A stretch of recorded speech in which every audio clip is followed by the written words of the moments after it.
Hi guys, welcome. स्वागत है सभी का, हार्दिक अभिनंदन है आज के इस लेसन में। तो साथियों, हिंदी साहित्य इतिहास लेखन की परंपरा से हमने साहित्य इतिहास की एक नई सीरीज शुरू की, जिसमें अभी तक 3 क्लासें हो चुकी हैं। इनमें क्रम से हमने गारसादे तासी को पढ़ा, शिव सिंह सेंगर को पढ़ा और जॉर्ज ग्रियर्सन को पढ़ा है। अभी तक आपने ये क्लासें नहीं देखी हैं तो बहुत ही शानदार क्लासें हैं, बहुत ही विस्तार से इन पे चर्चा की गई है, जिससे कि आपका कोई प्रश्न गलत न हो, कोई प्रश्न बाहर से न जाए। इन सभी कक्षाओं के लिंक हैं जो डिस्क्रिप्शन में दिए गए हैं, आप वहां से चेक कर सकते हैं, वहां से देख सकते हैं। और हमारे सोशल मीडिया से संबंधित सभी लिंक हैं, वो भी डिस्क्रिप्शन में आपको मिल जाएंगे। वहां भी आपको बहुत अच्छी अच्छी जानकारी मिलती रहती है, तो आप उन्हें भी चेक कर सकते हैं और हमसे जुड़ सकते हैं। ठीक है, आज के लेसन की हम बात करें तो आज हमारी ये चौथी क्लास होगी और इसी क्रम में हम आगे बढ़ेंगे। आज मिश्र बंधुओं को पढ़ेंगे। जी हाँ, हिंदी साहित्य इतिहास लेखन की परंपरा में मिश्र बंधुओं का क्या योगदान रहा, हर बात पर चर्चा करेंगे, बिल्कुल बारीकी से करेंगे। ठीक है ना, हर बात को समझते हुए चलिए, तो अपन सीधे चलते हैं अपने लेसन की ओर। ओके, चलिए देखें। तो साथियों, हम बात कर रहे हैं आज मिश्र बंधुओं की। तो हमने हेडिंग बना दिया मिश्र बंधु। ओके, मिश्र बंधु। देखिए सब मिश्र बंधु, सबसे पहले देखो एक प्रश्न बनता है हमारा यहां से कि मिश्र बंधु जो नाम है, ये किसी एक व्यक्ति का तो नाम लगता नहीं है। तो ये मिश्र बंधु हैं, ये कौन थे, क्या मामला है? तो सब ब्राह्मण जाति में एक गोत्र है मिश्र है। ब्राह्मण जाति में एक गोत्र है, कौन सा? मिश्र, जो आप देख पा रहे हैं। उसमें 3 भाई थे। कितने भाई थे? 3 भाई थे। अब उन तीनों भाइयों ने साथ मिलकर के जो इतिहास लेखन की परंपरा है उसको आगे बढ़ाया। चूंकि तीनों भाइयों ने साथ मिलकर आगे बढ़ाया, इसी वजह से इनको नाम दिया गया क्या? मिश्र बंधु। समझ गए बात? तो मिश्र बंधु कौन थे? तो अगर हम इसकी बात करें तो देखो, एक एक बिंदु पर हम चर्चा कर लेते हैं। देखिए, मिश्र बंधु कौन थे? पहला प्रश्न ये है हमारे सामने, मिश्र बंधु कौन थे? तो देखिए साहब, एक जगह है जिसका नाम है इंटोजा, जो कि लखनऊ में पड़ता है। कहां पड़ता है ये जगह? लखनऊ। और लखनऊ उत्तर प्रदेश में आप सब जानते हैं। तो इंटोजा जो लखनऊ है, इसमें मिश्र, और ये मिश्र क्या है भाई? गोत्र, ब्राह्मण जाति में आता है। ठीक है, मिश्र गोत्र में जन्मे कितने भाई भाई? 3 भाई। ठीक है, तो क्या समझे? इंटोजा जो कि लखनऊ में है, उसमें मिश्र गोत्र में जन्मे 3 भाई, उनको कहा जाता है क्या? मिश्र बंधु। एक बात। अब एक बहुत शानदार प्रश्न आता है कि ये 3 भाई थे, तो ये 3 भाई कौन कौन थे? कौन कौन से थे 3 भाई? तो सबसे पहले हम इन तीनों भाइयों के नाम क्या क्या थे ये जानने की कोशिश करते हैं। ठीक है, तो देखो, 3 भाइयों में सबसे पहला नाम, नंबर 1, गणेश बिहारी मिश्र। कौन थे? गणेश बिहारी, और मिश्र इनके नाम के साथ लगाई है क्योंकि गोत्र है ये। तो पहला नाम क्या हुआ साहब? गणेश बिहारी मिश्र। ठीक है, तो एक गणेश जी हो गए साहब, दूसरे श्याम बिहारी मिश्र, श्याम बिहारी मिश्र, यस, 2 हो गए। और तीसरे थे साहब जिनका नाम था सुखदेव, बिहारी मिश्र। ठीक है, तो ये 3 भाई थे जिन्होंने साथ मिल करके और हिंदी साहित्य इतिहास लेखन की जो परंपरा है उसको आगे बढ़ाने का कार्य किया। इसी वजह से नाम दिया गया मिश्र बंधु। क्लियर हो गया बिंदु हमारा। अब देखिए यहां से हम जो प्रश्न पूछा गया है उस प्रश्न की बात करते हैं। यहां से प्रश्न पूछा गया है कि मिश्र बंधुओं में शामिल नहीं है, मिश्र बंधुओं में शामिल नहीं है, ऐसा प्रश्न आया जिसमें 3 ऑप्शन डाल रखे थे। देखो ये जो आपके सामने लिखे हुए हैं, गणेश बिहारी मिश्र, श्याम बिहारी मिश्र, सुखदेव बिहारी मिश्र और एक ऑप्शन था कृष्ण बिहारी मिश्र, कृष्ण बिहारी मिश्र। तो मिश्र बंधुओं में कौन शामिल नहीं है? तो श्याम कृष्ण ऐसे नाम दे दिए तो वो एक जैसे लगते हैं, तो आपको ध्यान रखना है ये 3 भाई ये नाम है। कृष्ण बिहारी मिश्र जो चौथा नाम दे रखा था वो शामिल नहीं है, सीधी बात है, समझ गए ना। तो इस तरह का प्रश्न भी यहाँ से पूछा जाता है। तो ये प्रश्न उम्मीद है आपका क्लियर हो गया होगा, यहाँ अब आपको कोई दिक्कत नहीं आएगी। ठीक है, चलिए अब इतिहास लेखन की परंपरा में बात करें तो साहब इनका जो इतिहास ग्रंथ है उस रचना का क्या नाम है? ठीक है ना, तीनों भाइयों ने मिलकर लिखी तो रचना का क्या नाम है ये बात आती है। तो देखो इनके नाम से ही रचना है और उसका नाम है मिश्र बंधु विनोद। ओके, क्या नाम है साहब? मिश्र बंधु विनोद। ये इतिहास ग्रंथ जो मिश्र बंधुओं ने लिखा उसका नाम है मिश्र बंधु विनोद। क्लियर? अब सारी बातें हमारी होंगी मिश्र बंधु विनोद पर, क्योंकि यहां से बहुत अच्छे अच्छे प्रश्न हैं वो पूछे जाते हैं। ठीक है, कौन कौन से प्रश्न आएंगे देखो। मिश्र बंधु विनोद जो रचना है, सबसे पहले बात है कि भाई इसकी बताओ भाषा कौन सी है।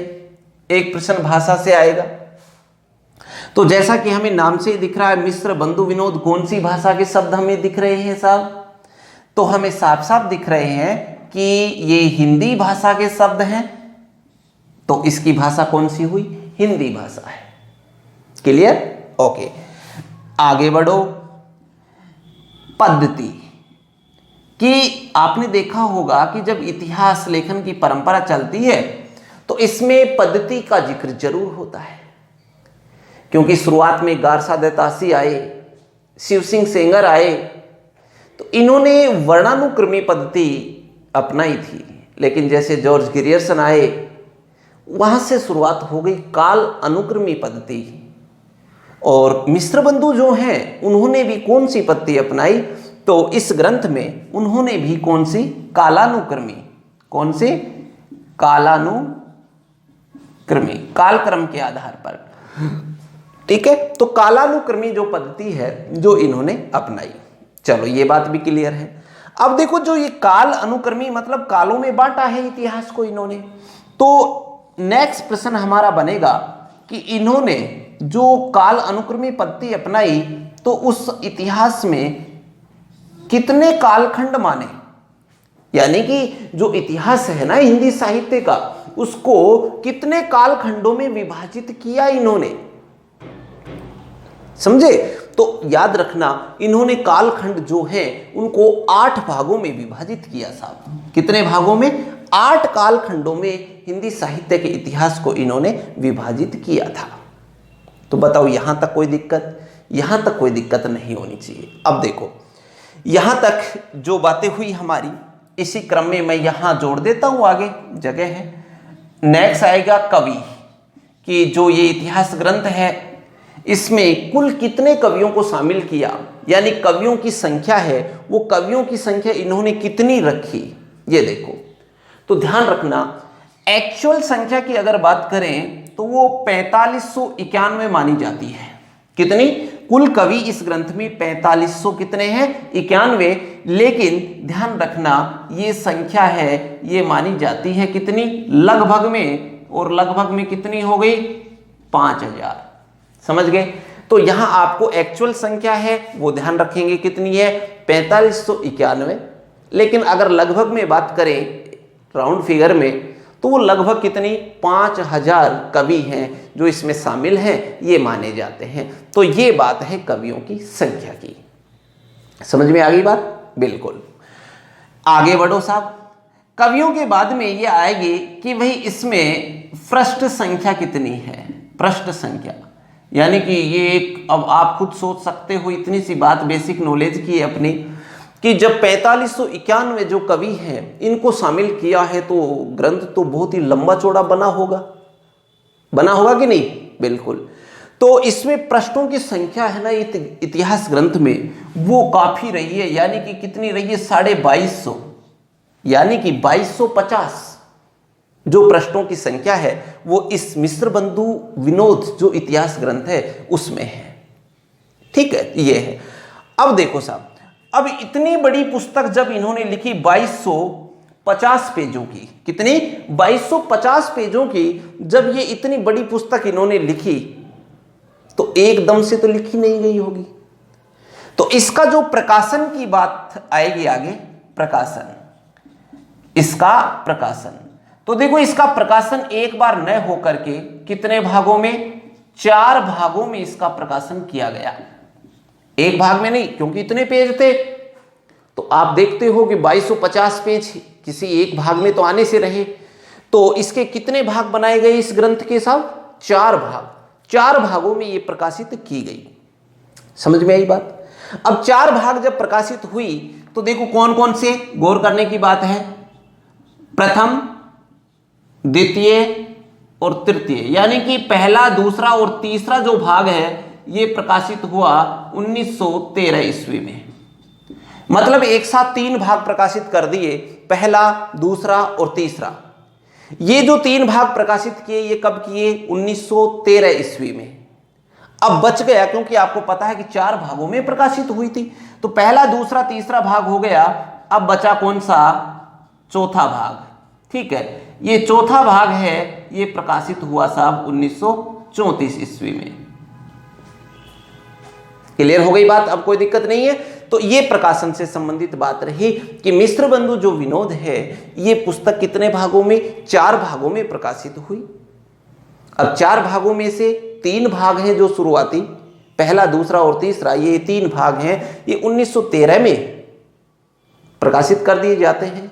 और जो चौथा भाग है उसमें थोड़ा टाइम लगा, और वो जाकर कब? 1934 ईस्वी में प्रकाशित हुई। तो इस तरह से आपने देखा, ये एक प्रारंभिक जानकारी रही हमारी मिस्र बंधु विनोद से। अब इनसे संबंधित बहुत महत्वपूर्ण तथ्य आएंगे, उन तथ्यों पर एक एक पे हम बात करेंगे डिटेल से। उससे पहले हम चलो इसको एक बार आपको रिपीट करवा देते हैं, याद करवा देते हैं, जिससे यही याद हो जाए। सबसे पहला प्रश्न, मिस्र बंधु विनोद, आप यहां रिपीट करने की कोशिश कीजिए मेरे साथ साथ, जिससे कि आपको कोई टेंशन लेने की आवश्यकता नहीं पड़ेगी, सारी चीजें क्लास में ही याद हो जाएंगी। मिस्र बंधु विनोद कौन थे? उनका जन्म कहाँ हुआ था? तो इटोजा नाम की जगह है लखनऊ में, वहां जन्म हुआ। मिस्र गोत्र था उनका, जाति ब्राह्मण थी। ठीक है, तो वहां 3 भाइयों का जन्म हुआ, जिनका नाम क्या था? गणेश बिहारी मिश्र, श्याम बिहारी मिश्र और सुखदेव बिहारी मिश्र। इन्होंने साथ मिलकर के हिंदी साहित्य इतिहास लेखन की जो परंपरा है उसकी शुरुआत की, और इसी वजह से इनका नाम रखा गया मिस्र बंधु विनोद। क्लियर? तो देखो मिस्र बंधु, और रचना का नाम है क्या? मिस्र बंधु विनोद। ओके, तो रचना कौन सी हो गई हमारी? मिस्र बंधु विनोद। पूरी चर्चा मिस्र बंधु विनोद पे करेंगे। अब देखो, भाषा कौन सी? आपका उत्तर होगा हिंदी। पद्धति कौन सी? आपका उत्तर होगा कालानुक्रमी।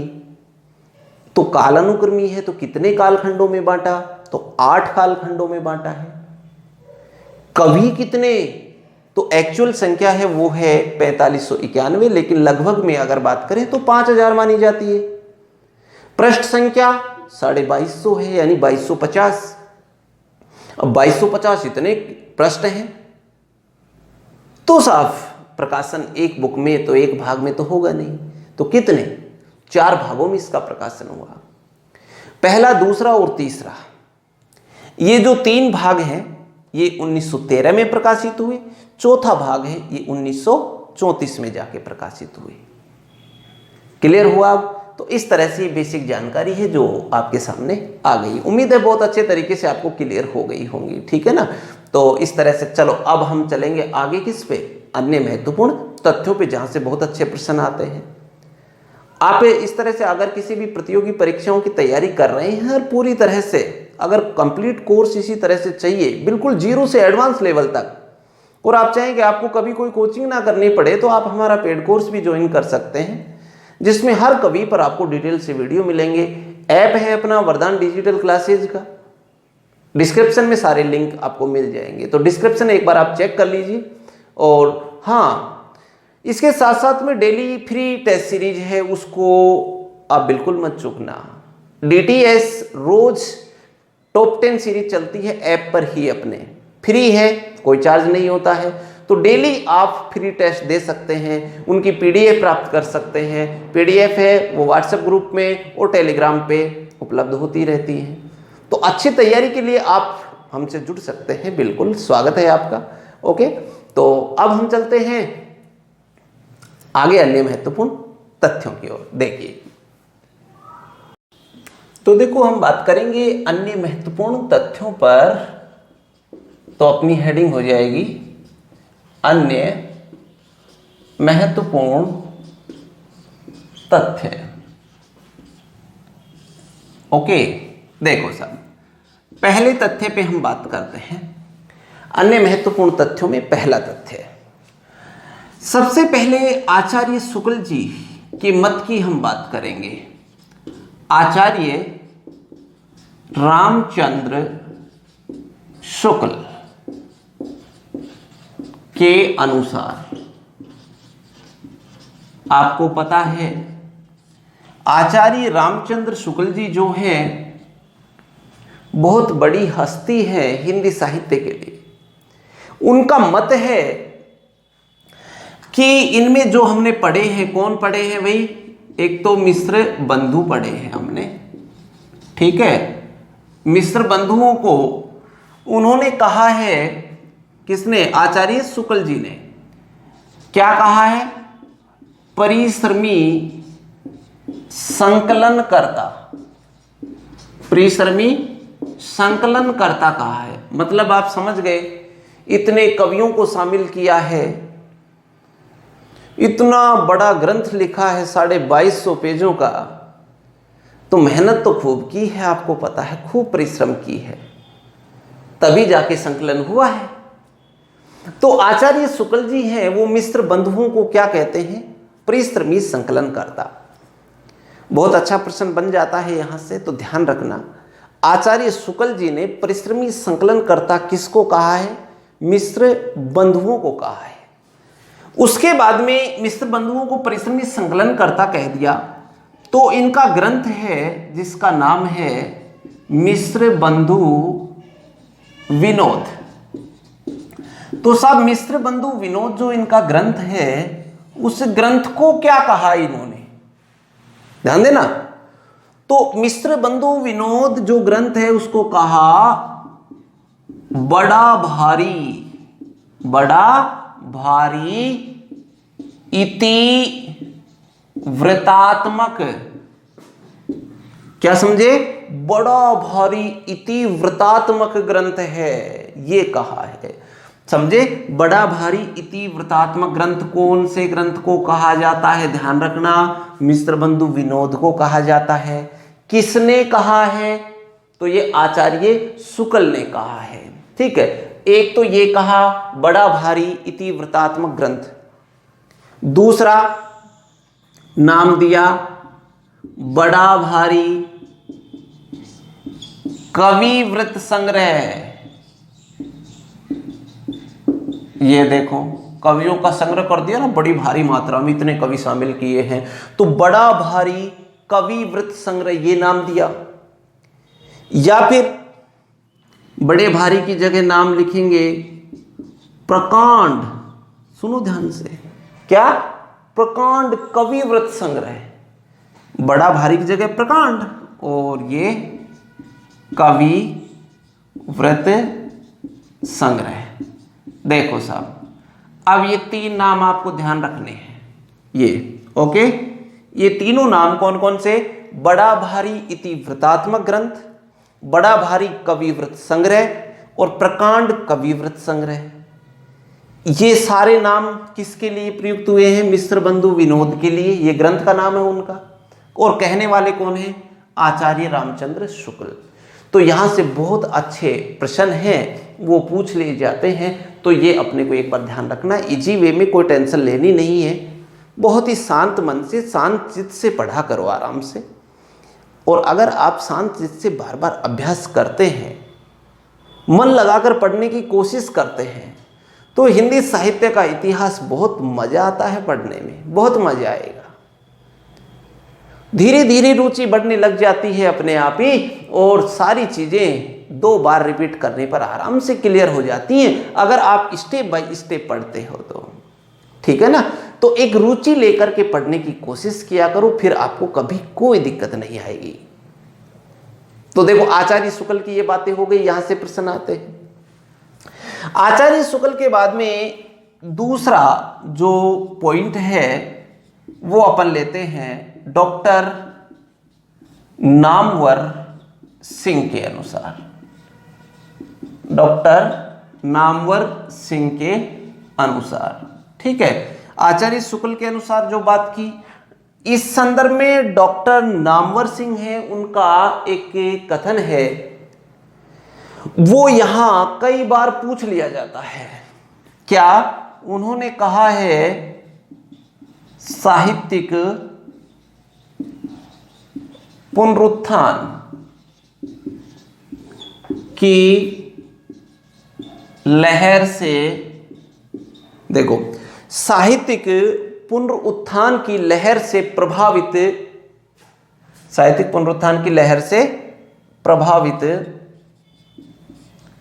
प्रशंसनीय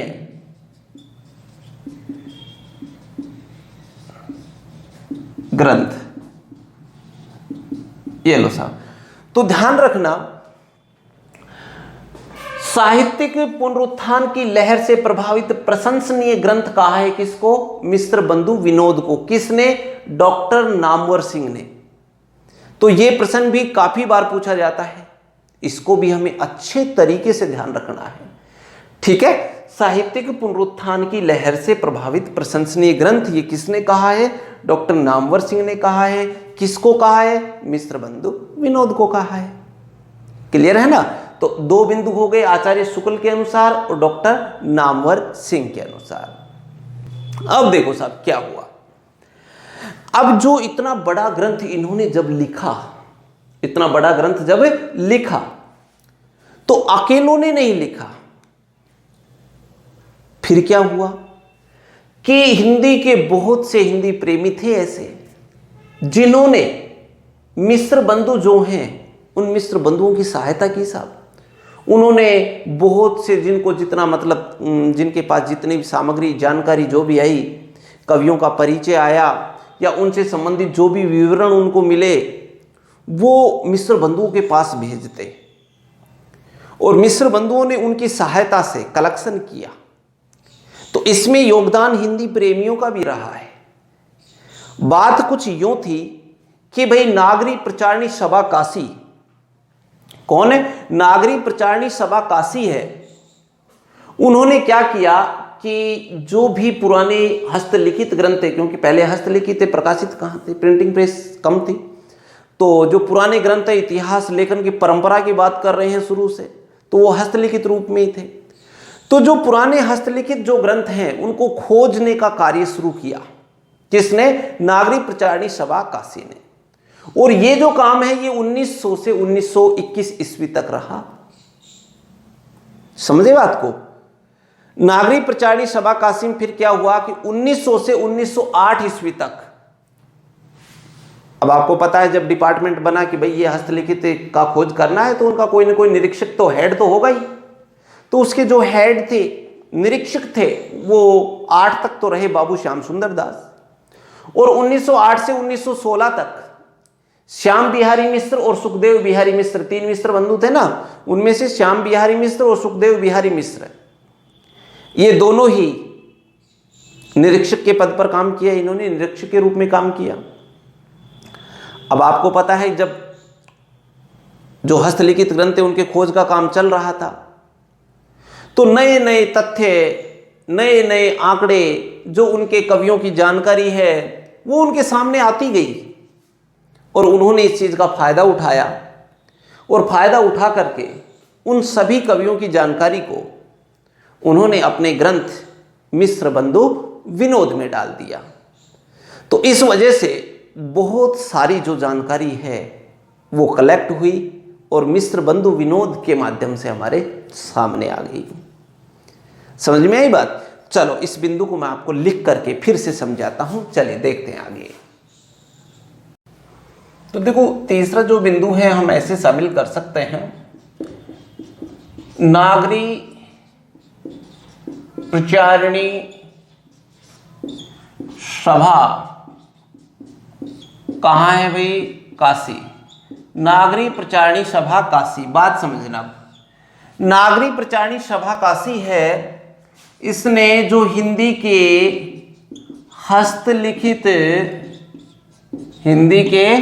हस्तलिखित जो ग्रंथ है को खोजने का कार्य शुरू किया। समझ गए बात? नागरी प्रचारिणी सभा काशी है, उसने हस्तलिखित जो ग्रंथ हैं हिंदी के उनको खोजने का काम शुरू किया। अब ये जो खोजने का काम शुरू हुआ ये 1900 से 1921 तक चला। कब से? ये यहां लिख देता हूं मैं, 1900 से 1921 तक ये काम चला इनका। इस दौरान जो हेड ऑफ डिपार्टमेंट बनाए गए तो उसमें देखो 1900 से 1908 तक जो निरीक्षक रहे, ठीक है। अब 1900 से और 1908 मतलब 8 साल, क्योंकि हेड ऑफ डिपार्टमेंट तो रहता ही आपको पता है। तो 1900 से 1908 तक जो निरीक्षक रहे वो रहे बाबू श्याम सुंदर दास। ठीक है, चलो लिख देता हूं मैं यहां, निरीक्षक कौन रहे? बाबू श्याम सुंदर दास। ओके, उसके बाद में 1908 से 1916 तक निरीक्षक इसमें रहे श्याम बिहारी मिश्र और दूसरे सुखदेव बिहारी मिश्र। ये दोनों बंधु, 3 थे जिनमें से 2 ये निरीक्षक के रूप में काम किया इन्होंने। श्याम बिहारी मिश्र और सुखदेव बिहारी मिश्र 1908 से 1916 तक रहे थे। और आपको पता है जो प्रारंभिक 3 भाग 1913 में प्रकाशित हुआ, तो इसी बीच में आए थे वो भी। तो क्या हुआ कि जब इन्होंने हस्तलिखित ग्रंथों को खोजने का काम शुरू किया, लोगों ने उनकी सहायता की। हस्तलिखित जो ग्रंथ है वो उन तक पहुंचाने में लोगों से आह्वान किया गया था। तो ऐसी स्थिति में लोगों ने भी उनकी सहायता की और जो भी जानकारी मिलती गई उन सभी जानकारियों क्या किया इन्होंने अपने ग्रंथ में डाल दिया। कौन से में? मिस्र बंधु विनोद में डाल दिया। ठीक है ना। तो अब ऐसी स्थिति में इन्होंने क्या किया, उपलब्ध जानकारी को, ऐसे कह सकते हैं हम, उपलब्ध जानकारी को किसमें? मिस्र बंधु विनोद में शामिल कर दिया इन्होंने। ये लो साहब, ठीक है। जो भी जानकारी मिली उपलब्ध जानकारी को मिस्र बंधु विनोद में इन्होंने शामिल कर दिया। तो कुल मिला के ये बात रही, ये काफी बड़ा योगदान है वो नागरी प्रचारिणी सभा काशी है उन्होंने दिया है। किसको? मिस्र बंधुओं के लिए एक वरदानी साबित हुई है ये। तो इस तरह से देखो ये तीसरा बिंदु हमारा क्लियर है। बताओ कोई दिक्कत? कोई दिक्कत नहीं होनी चाहिए। ठीक है, चलो समझ में आ गया होगा आराम से। नंबर 4, एक प्रश्न आता है कि इनकी एक अन्य रचना है, एक रचना और है जो काफी महत्वपूर्ण है, जहां से काफी बार प्रश्न आ जाते हैं। कौन सी ये रचना? ये अन्य रचना जिसका नाम है हिंदी नवरत्न। देखो कई बार प्रश्न आया हुआ है, हिंदी नवरत्न किसकी रचना है? तो हिंदी नवरत्न है वो मिश्र बंधुओं की रचना है। कब की है? 1910 ईस्वी की है। ठीक है, 1910 ईस्वी की रचना है। कौन सी? हिंदी नवरत्न। ठीक है, समझ में आई बात? तो ये रचना है मिश्र बंधु विनोद के अलावा मिश्र बंधुओं की, इसको ध्यान रखना है, क्योंकि हिंदी के नवरत्न कौन कौन से थे इस पर बात की गई है। तो इसमें देखो तुलसीदास, सूरदास, केशवदास, कबीरदास, 4 दास हो गए। कौन कौन से? तुलसीदास, ध्यान देना, नवरत्न मतलब 9 रत्न कौन कौन से थे? तो 9 रत्नों में स्थान दिया तुलसीदास को, सूरदास को, केशवदास को और कबीरदास को। 4 तो दास हो गए। अब एक देव बिहारी, 4 दो 6 हो गए। एक चंद का नाम आता है 7, हरिश्चंद्र का नाम आता है 8 और एक त्रिपाठी बंधु, ये 9 रत्न थे। तो त्रिपाठी बंधु में कौन कौन शामिल है? भूषण और मतीराम का नाम आता है त्रिपाठी बंधु में। समझ गए बात को? तो ये 9 रत्न हैं, ये शामिल थे। कौन कौन से हैं ये अभी मैंने आपको समझाया है। समझ गए बात? तो इस तरह से ये 9 रत्नों में शामिल हैं, जो हिंदी नवरत्न बताए ही इन्होंने। क्लियर हुआ? इसके बाद में ये बात तो सारी अपनी क्लियर हो गई है। लेसन बहुत अच्छा लगा होगा, बहुत अच्छी जानकारी आपके सामने आई है। उम्मीद है सारी समझ में भी आ गई होंगी आपको। वीडियो अच्छा लगा हो वीडियो को लाइक जरूर कर देना, और चैनल पे नए हो तो सब्सक्राइब करना बिल्कुल मत भूलना, है ना। तो अब हम बात करेंगे दोष, कि इसके दोष कौन कौन से रहे। ठीक है ना, तो यहाँ पर हम चर्चा कर लेते हैं यहीं कि इसके दोष कौन कौन से रहे। तो दोष नॉर्मल तौर पे हम बात करेंगे दोष के। देखो अब दोष में पहला दोष तो ये माना जाता है कि भाई इतनी बड़ी जानकारी ली, तो इसमें जो भी जिनके बारे में मतलब कोई जानता भी नहीं है, ऐसे अज्ञात कवियों को इन्होंने अपने ग्रंथ में शामिल कर लिया, है ना। तो क्या अज्ञात कवियों को शामिल किया, एक दोष ये माना जाता है। ओके, दूसरा दोष इनका माना जाता है कि जो नामकरण किया इन्होंने, कालखंड विभाजन किया, काल अनुक्रमी पद्धति अपनाई थी, तो नामकरण जो किया तो उसमें जो एक रूपता नहीं है, तो नामकरण पद्धति है उसमें एक रूपता का अभाव, है ना। तो दूसरा जो कमी है, दोष है, वो ऐसे कह सकते हैं नामकरण पद्धति में एक रूपता का अभाव है, एक रूपता नहीं है उनमें, ये अभाव पाया जाता है, तो ये भी दोष है। ओके, तीसरा एक सबसे बड़ा दोष है कि इन्होंने क्या किया कि हिंदी का जो प्रारंभ है कि भाई हिंदी कब से प्रारंभ हुई, आरंभिक काल पे हम बात करते हैं, तो इन्होंने हिंदी का प्रारंभ मान लिया कब से, 700 विक्रमी संवत।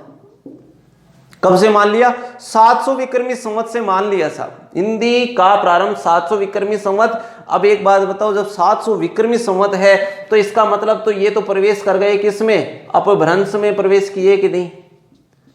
तो ये भी इनका एक क्या है, बहुत बड़ा दोष है, अपभ्रंश में प्रवेश कर गए, प्रारंभिक सीमा मानने में। तो मोटे मोटे तौर पर ये इस ग्रंथ के जो दोष हैं वो हैं। तो ये सारी बातें रही मिश्र बंधु विनोद की। तो सारी बातें हमने बिल्कुल अच्छे तरीके से, प्रतियोगी परीक्षाओं में कैसे प्रश्न आते हैं, क्या क्या प्रश्न पूछे गए हैं, इन सभी बातों पर हमने चर्चा की है बहुत अच्छे तरीके से। उम्मीद है बहुत अच्छा लेसन आपको लगा होगा, बहुत पसंद आया होगा। ठीक है, अच्छी जानकारी आपने प्राप्त की है और याद भी हो गया होगा। वीडियो अच्छा लगा हो तो लाइक कर देना, चैनल पे नए हो तो सब्सक्राइब कर बेल आइकन दबा देना, जिससे कि नई वीडियो की नोटिफिकेशन आप तक पहुंच जाए। और हमसे सोशल मीडिया के माध्यम से जुड़ने के लिए डिस्क्रिप्शन चेक कर लीजिएगा, डिस्क्रिप्शन में सभी लिंक उपलब्ध हैं। Okay, thank you very much. नए लेसन के साथ मिलते हैं नेक्स्ट वीडियो में। Thank you very much.